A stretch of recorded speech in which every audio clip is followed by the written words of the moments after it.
So you looked at the questions. Most of them look okay. Yeah, they look good. Great. I'm just doing our live now posts, and we'll play it by ear, right? These are just a guide. Guidepost. Yeah, I Yeah, know. because I'm never sure where the conversation is gonna go. It's like water. Keep it fluid. Yeah, I think that's done. That's done. All right, let me just make sure I post it to Slack live now. Let me just change that.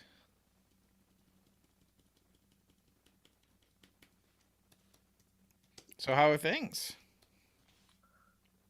Good, good. Just adjusting to the cold.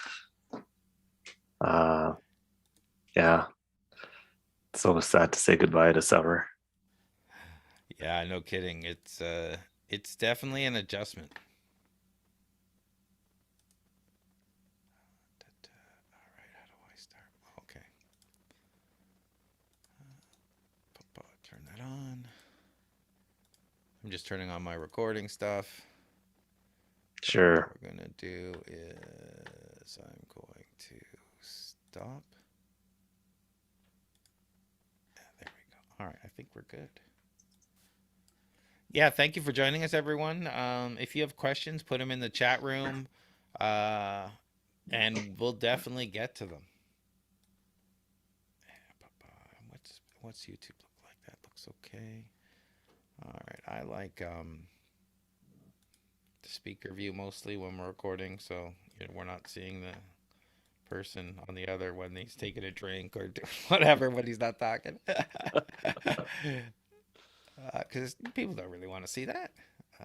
Or at least I don't think they do. All right, I'm ready. So if you have questions, just put them in the chat room there, because be asking a bunch of. There's probably some that'll come to mind, and just put them in there, and I'll definitely try and get to them around when I'm asking. I got a list of questions I'm going to ask, but feel free to pop in there. Um, I think that's about it. I think I'm ready. All right.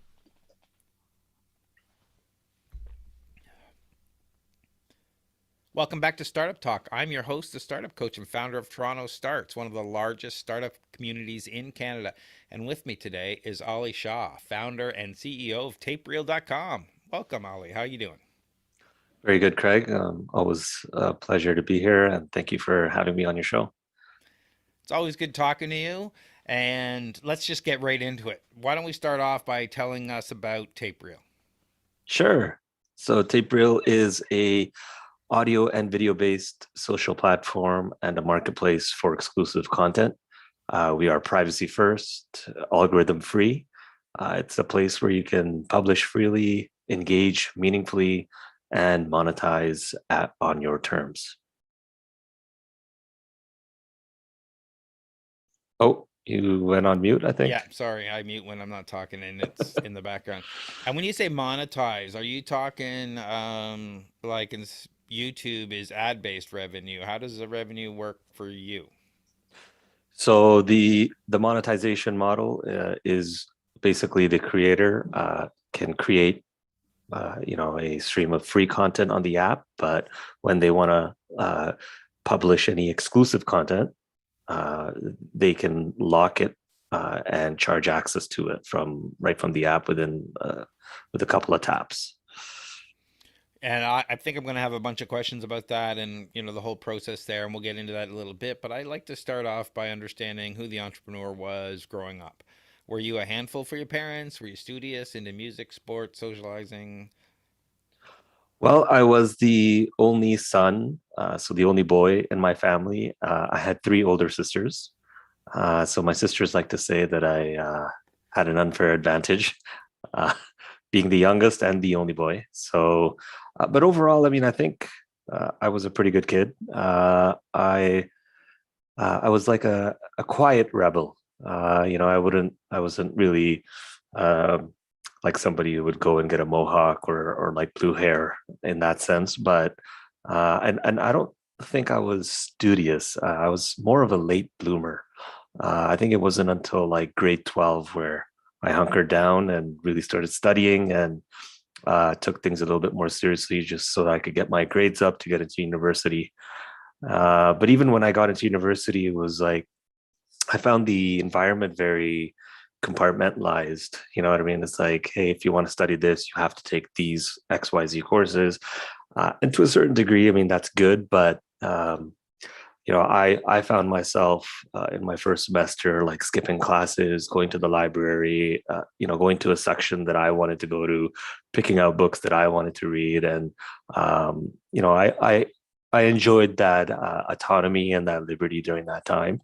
Now, mind you, it ended up meaning that I was put on academic probation in my first semester, and so again, then I had to like take things a little bit more seriously and then get myself out of there. So yeah, I mean, for the most part, I think I was a pretty okay kid growing up. It's funny you mentioned the library at university. When I was going to university, I would skip a lot of classes as well for different reasons. Sometimes it'd be at the bar and sometimes it would be at the library. But they had these record players and they had these really old vinyls. So you could get, a handful of vinyl and go sit in these near the record player with the headphones and listen and read and do whatever. And it was a great place to study. But yeah, I didn't do a lot of studying there until I got serious, as it took a little while to do that. What was your early career path like? What did you take in university? Did you finish it? Did you decide, the heck with this, I'm going to go do something else? Yeah, so I started off in economics as a major, and then this was at University of Alberta, so I was there for 2 years, and then my family was going through some financial, difficulty, and I had to basically find a job and start making money as well to support the family and my parents as well. So, I was juggling a little bit of both while I was in Edmonton, and then there was an opportunity for a full time role because I was working at a call center. And they had a opening at head office here in Toronto. It was like a operations technical support role to support the 5 call centers. And yeah, I decided to apply for it, got an interview. They decided to hire me, and I flew out over here and basically just started working. I had to put university on hold for a bit just to get my family all settled here. My parents later joined me, and this was like at the age of 19. So I was trying to do like a full-time corporate job, breaking into the corporate world, and at the same time, keeping my studies going. So transferring everything took about, I would say, 6 to 8 months. And when the transfer happened, York University went on strike. Uh, and they're notorious for always going on strike there. Yeah, no kidding. So there was a bit of a gap there. I continued to push forward, but the program I was in was sort of a marketing IT related, and I was a few credits short. And part of the reason why I stopped is while I was working full time, I decided I'm going to open up a restaurant and learn business the hard way by actually doing what needs to be done. So I owned and operated a restaurant for about 3 years, sold that. And then since then, like since 2008, I've been fully immersed in sort of the online digital space, web, mobile analytics. And I've worked for a variety of companies, post media, some of the big banks, government, startups, and other companies that I've consulted for over time. So when did you know you wanted to run your own business? I think like early as I can remember, like when I was a kid, I always like thought to myself, like I want to be a businessman. I want to, I remember when commercials used to come on television, I was always fascinated by them. Like, and I used to like to analyze them and um, think about like the meaning behind them or how they get your attention and get you interested in a product. So, yeah, I think I've always been interested in the space, but I wasn't sure how or what the path would turn out to be. Um, and I did want to be an astronaut as well growing up, but I think I think every kid wants to do that. Um, and growing up, like one of my favorite toys was Lego. Just the ability to build something and then break it apart and then build it again in a different way. And I think that's why I chose this path, because I really enjoy building and creating. And being an entrepreneur, I think, allows me to do that. When I was 5 year old, my mother asked me what I wanted to be when I grow up, and I wanted to be a fire truck. This is what I wanted to be. That's right. It's the coolest thing. Is that So why you're always wearing red now? yeah, I guess so. Maybe it's fire engine red is our brand color. So um, opportunity cost is infinite. Meaning, if you're working on TapeReal, you can't be working on a whole bunch of other things. Mhm. So why this company? Why this opportunity versus any other? Well, I'm a parent to five boys, and I think I, started to think about the realization about, what the future is for my children. I never used to think about the future in that way prior to having kids, and so I just I want to be able to build something that is adds value into their life into the future as well from a social platform perspective. But there's a famous clip by Jeff Bezos. You might have seen it. He's at a conference, and he says that he often gets asked, what's going to change in the next 10 years.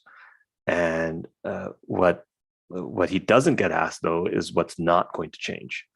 Uh, I'm paraphrasing here, but I believe he goes on to say, that the second question is more important than the first, because you can build a business strategy around things that are stable in time. So, for example, in the case of Amazon, 10 years from now, people will want low prices. People are going to want fast delivery. They're going to want access to a vast selection. And, it's impossible that people in the future are going to want the opposite, right? Like, hey, charge me more, or give me less selection, or slow down that delivery. So when I think about what we're building here at TapeReal, I look at it from the same lens. You can say the same thing about human connection and expression and our ability to connect. So 10 years from now, the need for humans to connect is only going to grow, or it's going to remain the same. Like, we're going to need platforms where people can interact with each other and express themselves. And so uh, that's part of the reason why I think that this opportunity is the one for me to continue working on and to build, because I feel the sense of purpose behind it. That's great. And I think there is a sense of purpose behind it. And I have to admit that you starting, you lost me at five boys. So I'm wondering how can you be a founder with five boys and do it? So my hat goes off to you More again credit for, to my wife, my friend. yeah. More credit to my wife. So, So why do we need another social media platform?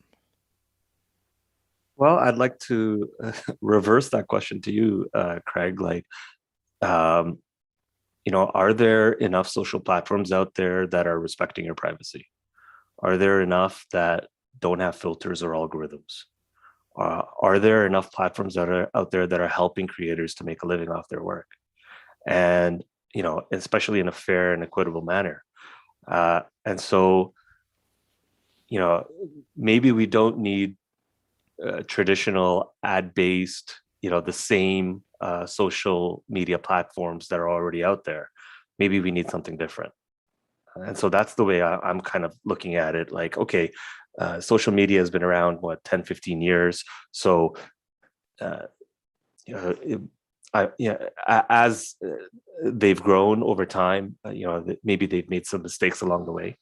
Nobody's perfect or anything like that. So if we were to step back and think to ourselves, okay, if we were, let's try and rebuild this from the ground up, what would that look like? And so that's the approach that I'm taking here. Interesting. I like to approach it from another point of view. The promise of the internet was to be able to get only the news and information and general exposure to things that I like or I'm interested in, and not just random stuff that I'm not interested. Fast forward to today, when that apparently is exactly the problem. We were in an echo chamber of our own opinions and belief. Mhm. Where did things go wrong till now that Facebook or whatever points us down a rabbit hole and they say they're changing elections because of their preferences that they're based on your profile, which is what we wanted in the first place.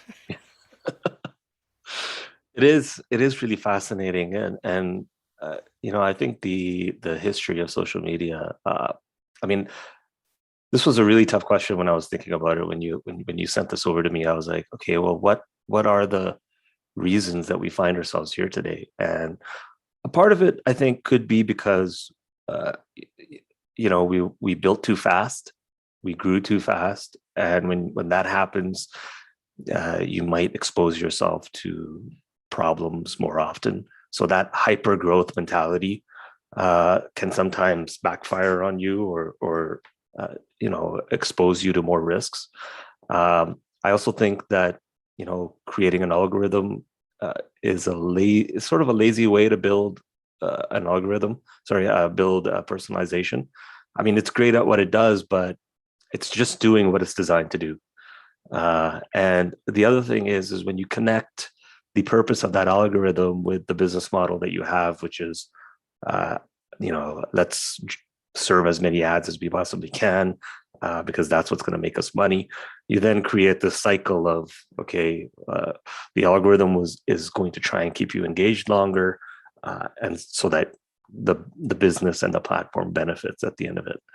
Uh, and I think when you put uh, profit over people, uh, you end up, making these sort of decisions. And so that all comes from like the expectation of people's privacy as well. Yeah, I think you're right about profit over privacy, and it changes everything.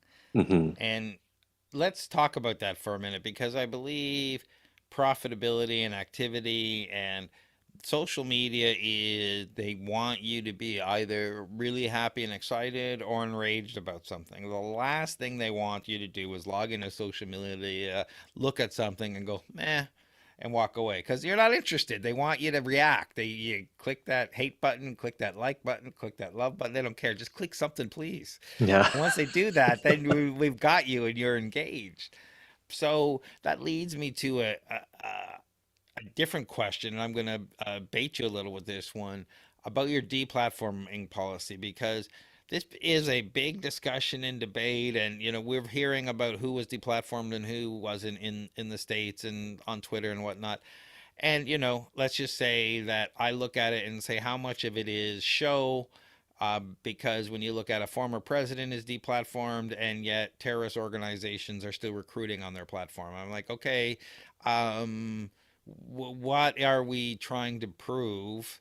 And who gets deplatformed and who doesn't. So I'm going to throw that over to you and say, obviously other platforms, it's opinion. It doesn't matter if you're doing harm. It matters whether there's some sort of opinion about it and will the platform. Well, what is your policy on that? That's a great question, Craig. And from the beginning, we do have like terms of use for using our platform, and in our terms, we don't allow inappropriate content, pornographic content, violent content, stuff like something that's like objectionable. you know, it's it it's difficult you then get into like gray areas, like, okay, well, what's the borderline? Where do you draw the line in the sand?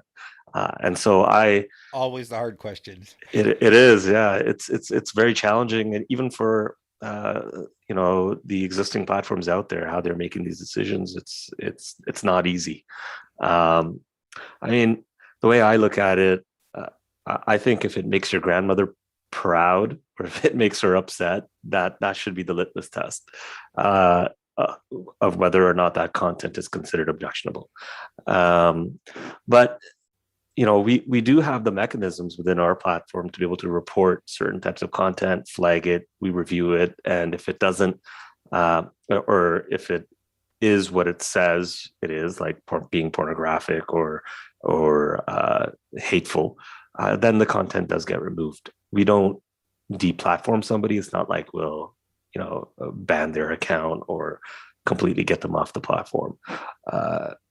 But I know that controversies work really well in the startup world and in the VC world as well. Like um, they like to use controversy as a way of generating free PR, right? The more people Yeah, talk about it, of the more course. it's just free advertising at the end of the Absolutely. day. So I kind of see it from that lens that, okay, like, yes, let's deplatform the president of the United States of America, but all these other people who have maybe 100 followers that are terrorist organizations, we don't got time to, like, it's not newsworthy, right? uh Yeah, and that's kind of what I mean. I'm not saying that um, he shouldn't have been deplatformed or he should be, or I'm not saying either way. I'm just saying where does the line go, and at what point, does free speech? I think, used to be there was this old saying, you know. Can you define pornography for me? And people would say no, but I know it when I see it, yeah.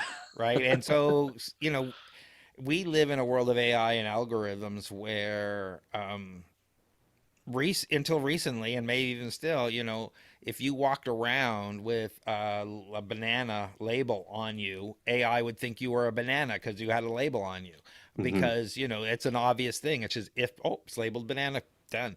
So this is this type of stuff when you program it for these type of words or whatnot, you might not end up with controversy. You'll end up with all sorts of out of context stuff.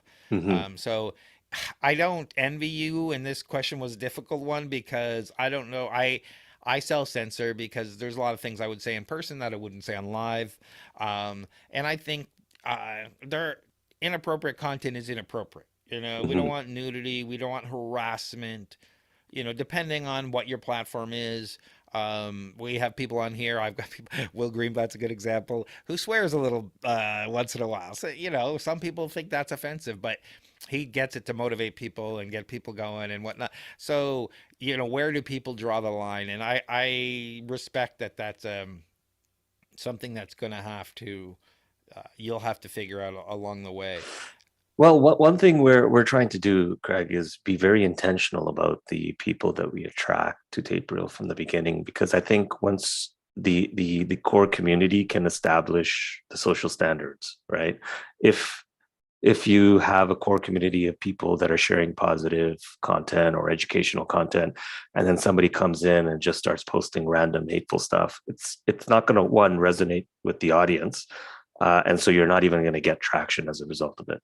So we're not looking at shortcuts to growing the platform for the sake of growing it. And I know other platforms out there have looked at that uh, as an opportunity, like BitChute, Rumble, to name a few. And what's ended up happening is all the anti-vaxxers and all the conspiracy theorists and the right-wing extremists or people who have been deplatformed are now going there. And so that kind of becomes their identity. And you know, I, that has been, something that has crossed my mind as well. Like, okay, maybe I could reach out to all these people that are being deplatformed and say, hey, come to us and share whatever you want to say. But uh, it's not gonna. Who wants to be that? Exactly. Like I don't want to turn into another parlor, right? And then suddenly, like I'm getting removed from the app store, and so uh, I'm being very intentional, or as intentional as I possibly can about it. Uh, and we have had instances where people posted some random uh, like borderline content. Porn, I've seen a few, and we've removed it. They do it once, they try it out, and when they see that it's been removed, they haven't posted again. It's So, funny. People have to try stuff. Like, let's just see if I'll get banned or right? whatever. If it'll go like, I have just where on my site where people have forums and other things to fill. You wouldn't believe the stuff people put in comment area. Never mind, posting on a social media platform. So Yeah, yeah, no one wants to, or maybe people do, but I don't. It sounds like you want to be that upstanding shop that people aren't afraid to go into, versus that seedy shop on this corner that sells all sorts of stuff that who knows hangs yeah. out in there, right? You don't know what you're gonna be exposed to. So I think that's fair because it should be. I'm a I like conflict, but healthy conflict and a healthy Mhm. discussion. That's why, I'll debate almost anything with you offline because I want to throw out different ideas and different opinions. And, but if I say some of those things online, people might get offended where I'm just trying to take a different point of view and try to learn and educate myself and ask a question where, I've had this on talking to a few people. At some point, society's come that if I have a different opinion of you, then we're enemies or we're wrong or we hate it. Like rather than why can't we have different opinions and coexist and respect each other? And uh, Exactly. by talking to each other and debating, I'm going to grow more, and Mhm. hopefully you're going to grow more, and we're going to learn a little bit more about each other. And you know, I think healthy discussion is where actual true progress happens when you start taking stuff off and moving stuff away and making stuff not okay to talk about. um that's when the you growth doesn't happen, ideas don't Exactly. flourish. But mind you, no one needs really what I would call really objectionable material. No one needs it, and we don't need to go into what that is. We can yeah. But I We think know it when we being see it. yeah, attracting quality and showing that type of content will deter most of the other stuff just by doing that. So I Yeah. got a question here in the chat room before we go on. In addition to private settings and a different approach to monetization, do you plan to focus on a particular type of content, for example, education? Yes. I think the education market is great. We do have people already on the platform that are posting some, like for example, LinkedIn hacks or job searching, that kind of stuff. I do think educational content is very important, and it's a great way to learn. Like small little bits of information that you can digest easily. I'm not a big fan of like the way TikTok does it, because I find like that medium is just too uh, again, they're driven by the model, so it's all about the engagement, the swipe up, the dopamine, and that kind of stuff. And I'm trying to break that cycle here. But uh, educational content, for example, we're talking to quite a few creators in the mindfulness space. I have a gentleman. He's in the martial arts space. He has some great, ideas that he wants to bring to TapeReal, where you can unlock certain, well, his martial arts dojo, I guess, is all about self defense and how and street fighting, and so he can really share, a lot of advice and tips. Like somebody comes at you with a knife, how would you defend yourself without having anything? If you're being surrounded by like three people, what's the best way? And so that type of content we're actively reaching out to creators about, and trying to get them on our platform. One of the challenges obviously is that we're a self-funded startup. We've developed iOS.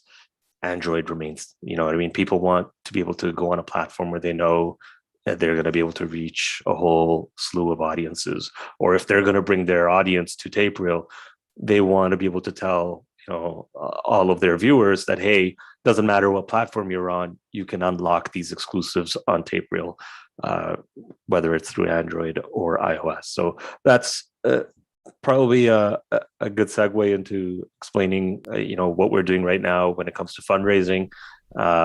We're trying to, we've launched an equity-based crowdfunding campaign on Equivesto, where anyone can purchase shares in the company and help us move the needle and take this company to that next level.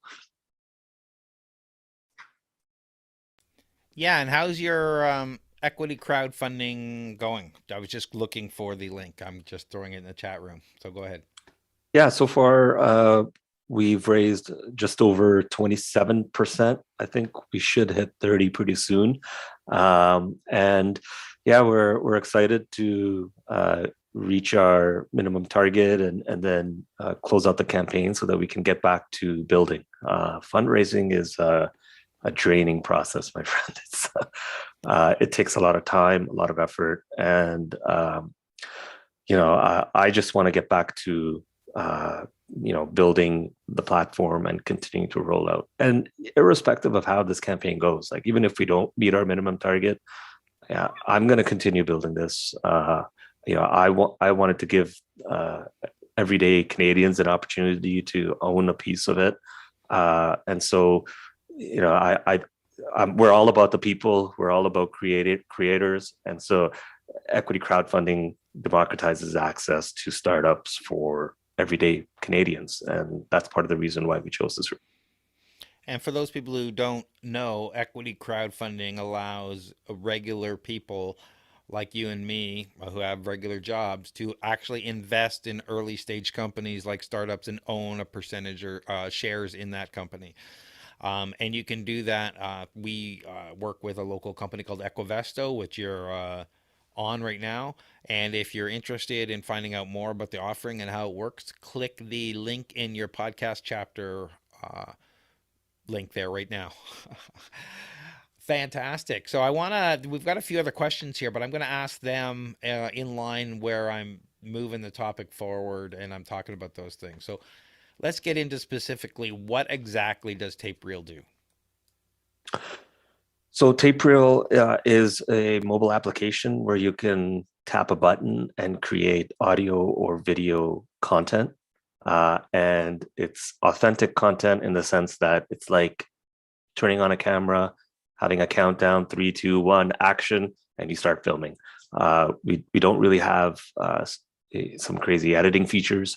The I like to. I mean, I came up with this sort of term called social reality, which is like capturing real, authentic, human-based moments. You know what I mean? Uh, I just find like the over editing and the over filtration of content. Um, I don't know. I think post pandemic, people are realizing the importance of human connection more and more. And when you have all those additional filters, it kind of acts like almost like a barrier because you feel different from the other person. Um, so with the app, you can also call a connection, audio or video based, and record the podcast right from your phone. So it's a quick and easy way. The way I like to think about it is it's like lowering the barrier of entry to podcasting for basically anybody who's got a mobile device. So it's like on the fly podcasting. Um, and so it's audio video based. You publish to a chronological feed. You can customize your own feed by following people who interest you. All content that you publish also gets published to tapereal.com. And from there, you can get the embed code and embed it on your blog, website, to help with your own SEO or any other to enrich your content. So it's just a very quick and easy way to create that content for like a web presence as well. And then of course our monetization tool is our North Star. Is it basically allows anyone to create content, put a paywall in front of it. You don't need any payment processors. You don't need to worry about how you're collecting the funds. You just bring the audience, you create high value content, the audience unlocks it, and you get paid. Once you reach $100 US, you can submit a request to withdrawal, and we do the verification and send you the funds.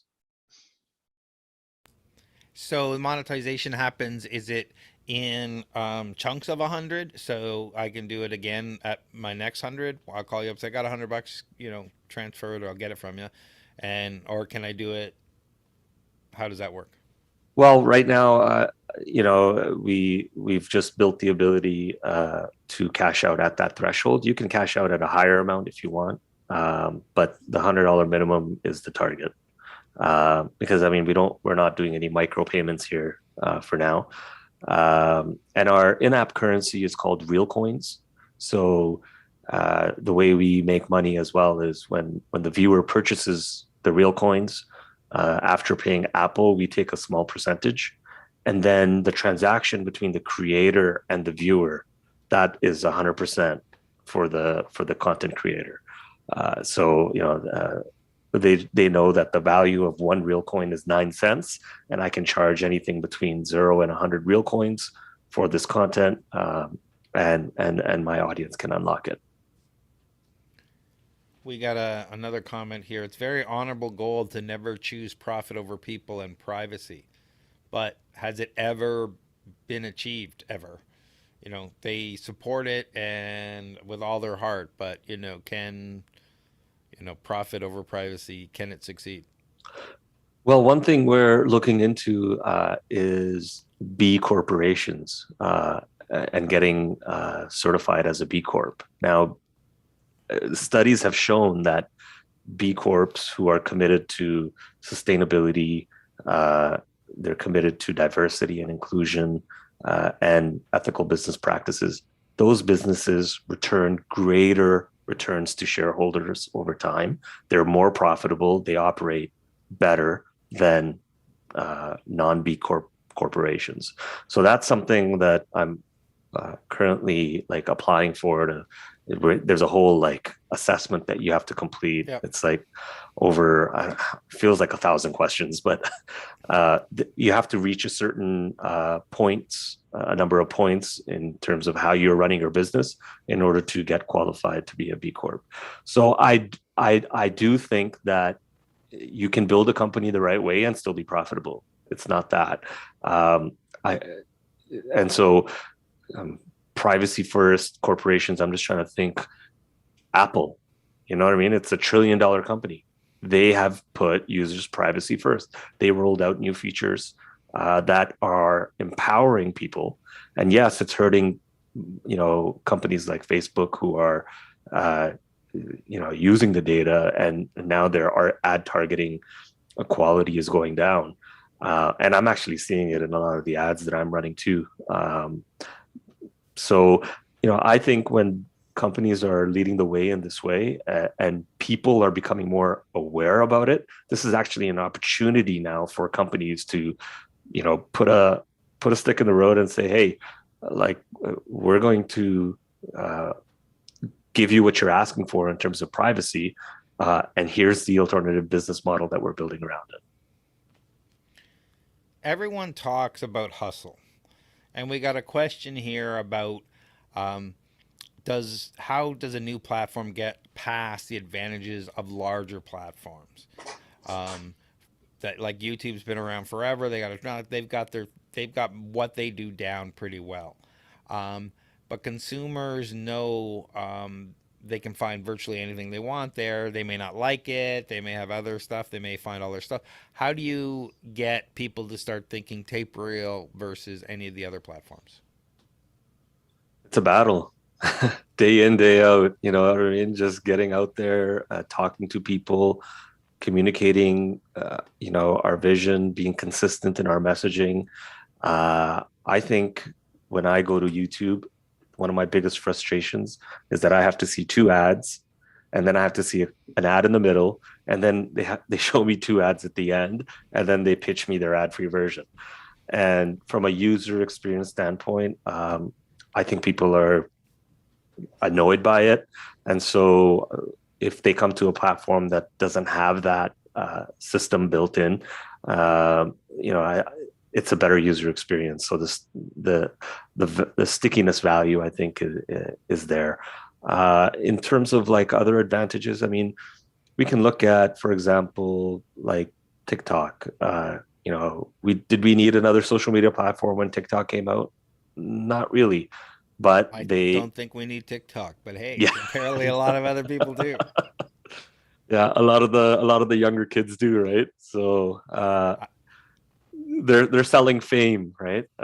And a lot of people want that. So um, that's a really tough question. It's not easy to answer, but all I can say is I've been building this since 2019, and I have no intention of stopping. And at the end of the day, it's you persist or you perish. Like you just have to continue pushing forward. So I'm like cold outreaching people, talking as much as I possibly can, and that's the only way to build this. I noticed there's a leaderboard on TapeReal. What's that for? So that's basically if you become a subscriber on the platform and you have better placement on the app, you get a higher rank on the leaderboard, and so your profile gets more exposure. Um, so that's basically what the leaderboard is. It's not based on how many views you get or how many likes. It's basically we've got a an in-app subscription where you can purchase a monthly plan, and that just helps you grow your audience a lot faster. So to answer actually the previous question, what's the advantage of somebody coming from YouTube here is that part of the challenge, of course, is okay, I got to grow my subscriber base all over again, or I got to like there is that piece. And so by having a growth plan, you can automate some of your audience growth.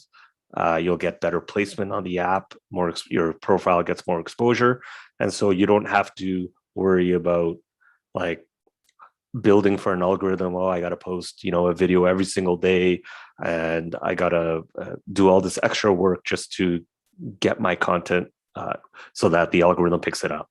And so that's one of the advantages. And I think that goes in line with what we're trying to build in terms of a sustainable business. So let's talk about your business model. You mentioned subscription for content creators. Is there a subscription at all for non-content creators?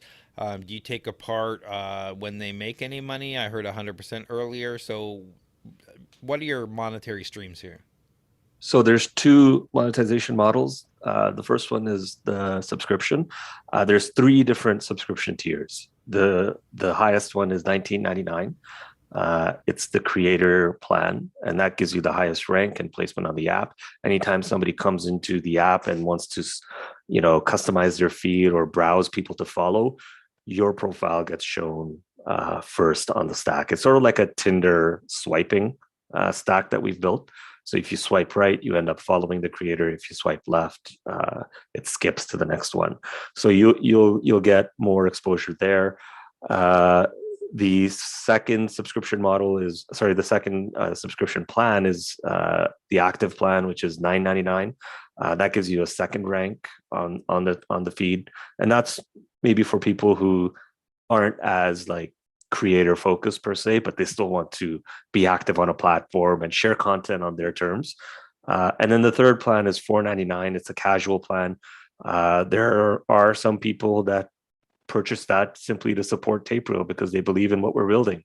And they've bought a plan, they never post. But that's an option for people who like what we're building and want to support us. So those are the subscription plans. We're seeing an initial lifetime value of like $56, but on the high end, we've seen people subscribe and stay on board for pretty much almost the entire year now. So our plan is to further optimize and grow that lifetime value to $123 by 2023. The second way we make money is, as I mentioned, the in-app currency, real coins.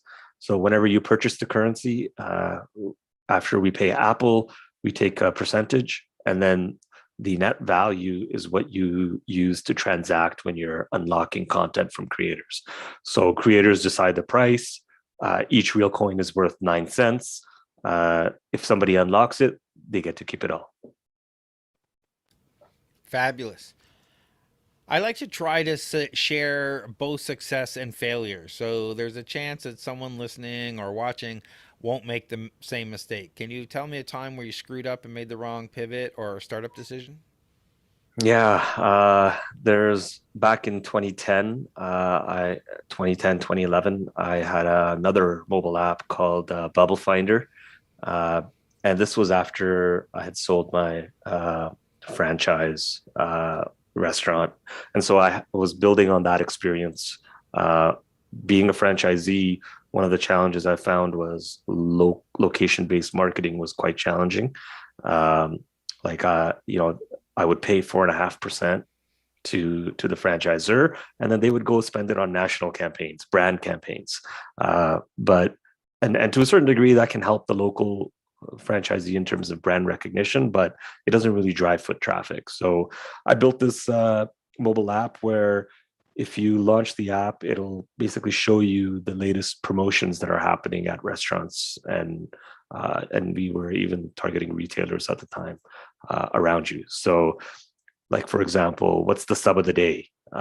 What's the walk-in special at Pizza Hut? What's the fun menu item that A&W is promoting?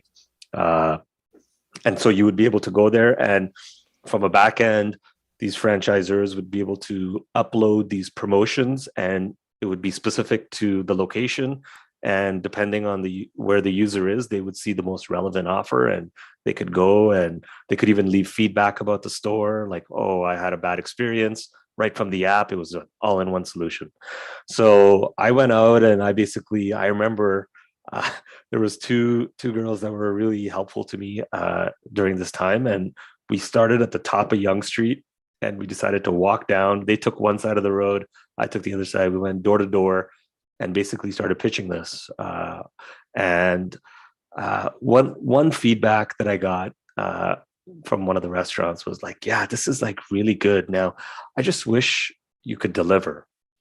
And I listened to that feedback, but I was like, "How am I gonna like create a whole like delivery ecosystem around this?" And at that time, Uber was still very early, so that technology wasn't really established, and so I didn't think to put the two together and pivot towards like a delivery solution, which nowadays, as you know, is huge. So that was one mistake that I made, is not taking the customer feedback and pivoting in time. And then there was another startup that I had, and I think the mistake I made there was I didn't have the right team to help me develop it, and so were able to build like a prototype. I went out and pitched it to publishers. It was like air miles for websites. So you could go to different websites and you would collect points for repeat visits, and then you could cash out those points and spend them on like gift cards from different companies and stuff like that. So uh, that one didn't take off either.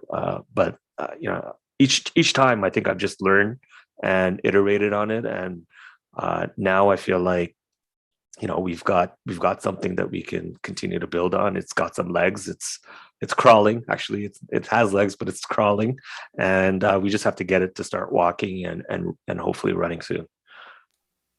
Yeah, some traction takes a little while, and it's like a snowball. It just slowly, slowly, slowly. I've got another question here. I think I covered most of them. Keith, if I didn't cover any of your questions, just put them in the chat room again. I think we've covered most of it, except for what's your plan? Do you plan to attract professionals like Substack, or primarily amateur beginner content creators? Like, when you're advertising or going after the people to bring on your platform, who are you targeting? Well, it would be great if Mr. Beast came along and started creating content here. That would be obviously a huge accomplishment for us and would accelerate our growth. So I understand the value of bringing on some of those larger influencers. At the same time, it also costs a lot of money, and for them to take you seriously, sometimes you have to have the funding, and you have to be in the news about being valued at $100 million or something like that. So that's part of the challenge there. But we're looking for like the sweet spot of creators, people who maybe are getting close to 1,000 subscribers on YouTube. They're creating some good quality content. They're in a rhythm of creating, but they haven't achieved like the level of monetization yet. So there's that group, and then there's also a group that maybe is just under 100,000 subscribers or followers, and they're actively creating, but they don't have like a fully fledged Patreon channel set up, but they want to be able to monetize the audience that they built. So those are the two types. I think that's the sweet spot for us for now. Of course, if when the opportunity comes for me to pitch somebody who has the cloud and the audience, I don't hold back. I'm not afraid of sending Paris Hilton a DM or anybody else for that matter. And so they're not off the table, but I know that I'll probably get more opportunities to succeed if I go for some of these people who will probably be more inclined to listen to what we have to offer. Yeah, definitely. And it's a term we used to use. I don't think people are allowed to use it anymore. Micro influencers, where people have an audience of, sub 10,000, but they're actively engaged. Sounds like you'll take anybody, don't get me wrong, but those are the sweet spot of the people who are easily jump on your platform because they can monetize, they have an audience, they can take advantage of it right away. Exactly. Somehow influencer became a bad word. I've talked to a bunch of social media companies and whatnot. We call it content creators now. Okay. It is what it is. They get a bad rap, unfortunately. People get annoyed by, oh, it's just another influencer, right? It's Oh, yeah, I guess we're getting oh, I sorry got one about that. too. Yeah. No, it's Damn a it. It test. Of course. Yay. Well, I gotta say, I hopefully will cut this part of the podcast, but it's better than doing a test at 3 a.m. So okay, Right? we'll emergency broadcast is it's gonna go off again, isn't it? Don't they do go twice? Um, Maybe. I can't quite remember where we were, but do you have any? I'm looking for advice or tools or resource and communities you'd recommend for people just starting up. Yeah, so a tool that I use to set up our blog is this platform called Ghost. I really like it. It reminds me of Medium in terms of like once it's set up, the ability to publish content, have it indexed, all the other technicalities behind it. It's very simple and elegant to use. So I really like that platform, and I always recommend it if you want to get a blog started up quickly and easily. In terms of like a favorite book or any tips, I like the Tipping Point by Malcolm Gladwell. I think it kind of gives you an idea of like uh, of not giving up because you might be very close to that tipping point. And so for entrepreneurs, I think persistence and uh, just keep building and keep pushing forward is the only thing to do. And then to not get distracted by what other people are achieving in terms of fundraising. Don't let that define you. Um, if you believe in what you're building, just keep pushing forward uh, and yeah, just build. That's some really good advice. Your pace is your pace. If you're looking around envious of other people or, keeping up with the Joneses was the old saying. Yeah. I don't know if these I feel old when I bring these up because I like where did they come from? Uh, then you're never going to be happy. If you go at your own pace and you build a company and you eventually be successful, what difference does it make what other people did? So that is great advice. So what is next for you and TapeReal? Well, we're going to close out our equity crowdfunding campaign. We are currently in the middle of a development sprint, so we have an app update that we're going to release before the end of the year, which I'm really excited about. And the goal, I would like to make a few more updates to our Apple version and kickstart the Android development. So my goal is to get Android out in 2022 for sure, earlier on, as early as possible, at least a version 1, so people can start joining the platform and using it on Android. Yeah, and I got to follow my own advice and just continue to keep building, right? Yeah, and if people are interested, again, if you're listening to the podcast, click the chapter link in your podcast or check the show notes to go to the equity crowdfunding campaign of TapeReal. Where else can people go to find a more? Your website, social media. Where if they want to follow you, where do they go?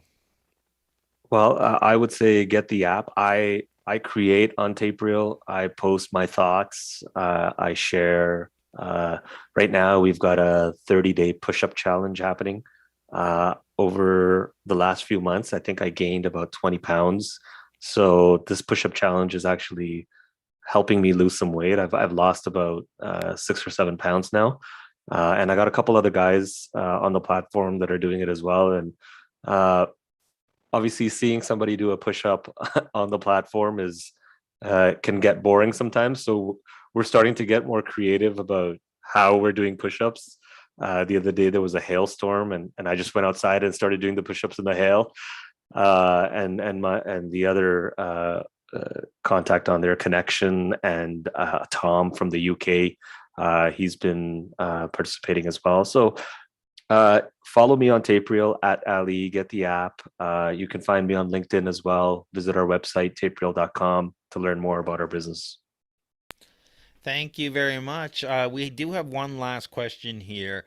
It mentions your prices in local currency?